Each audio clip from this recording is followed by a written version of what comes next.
I am writing a research essay. The essay prompt is, write an essay about a person in American history who has influenced modern-day popular culture.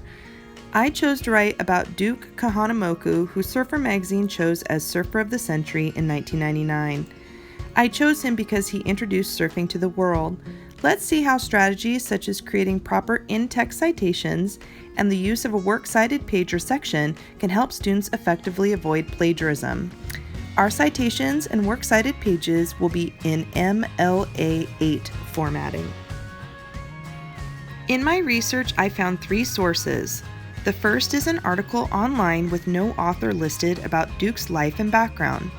This is important to note for when I am including in-text citations in my essay and when I am creating my works cited page or section.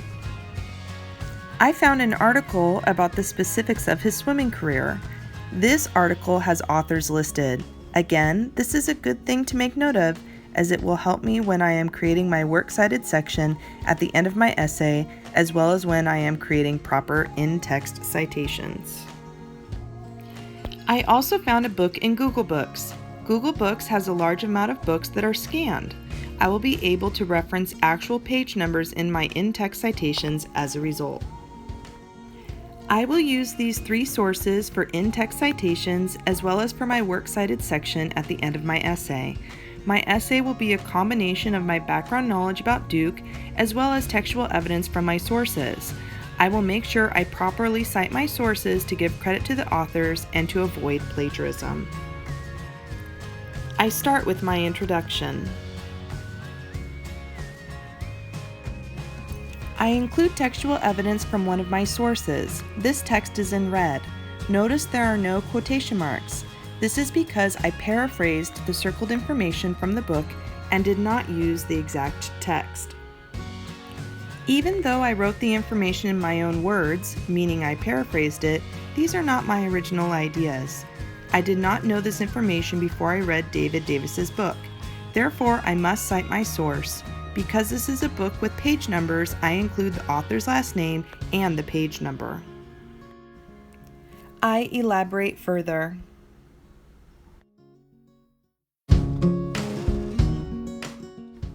Once again, I use textual evidence from my research to justify my claim. This time, instead of paraphrasing, I used an exact quotation because I felt the author's word choice was the best way to express the idea. I felt the idea would be lost if I paraphrased it. Therefore, I put quotation marks around the quotation. It is from the same source as before, but from a different page number. So I put the author's last name and page number. I continue to elaborate to address the prompt.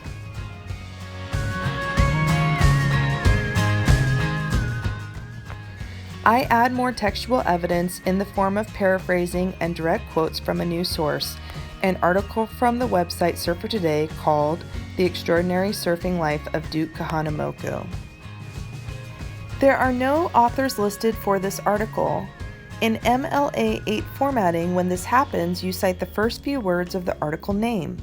Later, in your works cited section, you will include the website name and items such as the web address and so on.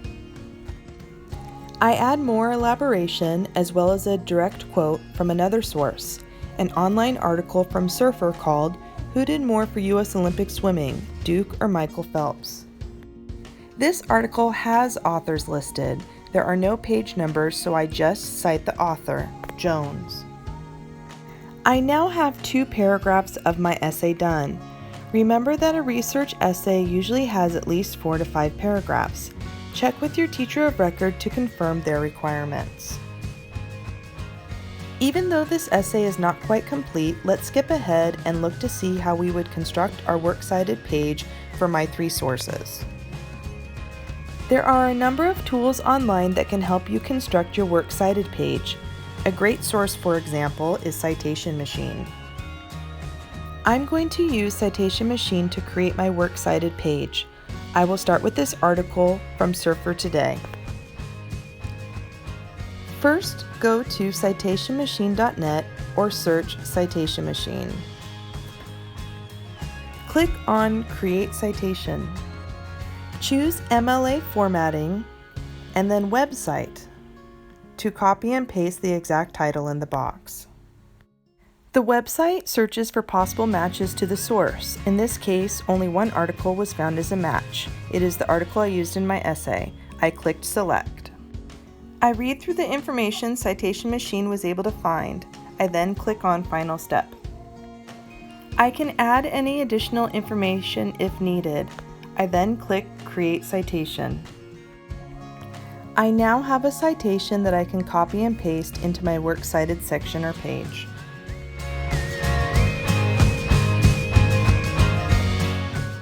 Don't forget, a Works Cited page needs to be laid out alphabetically by last name of author or the title of the authorless source.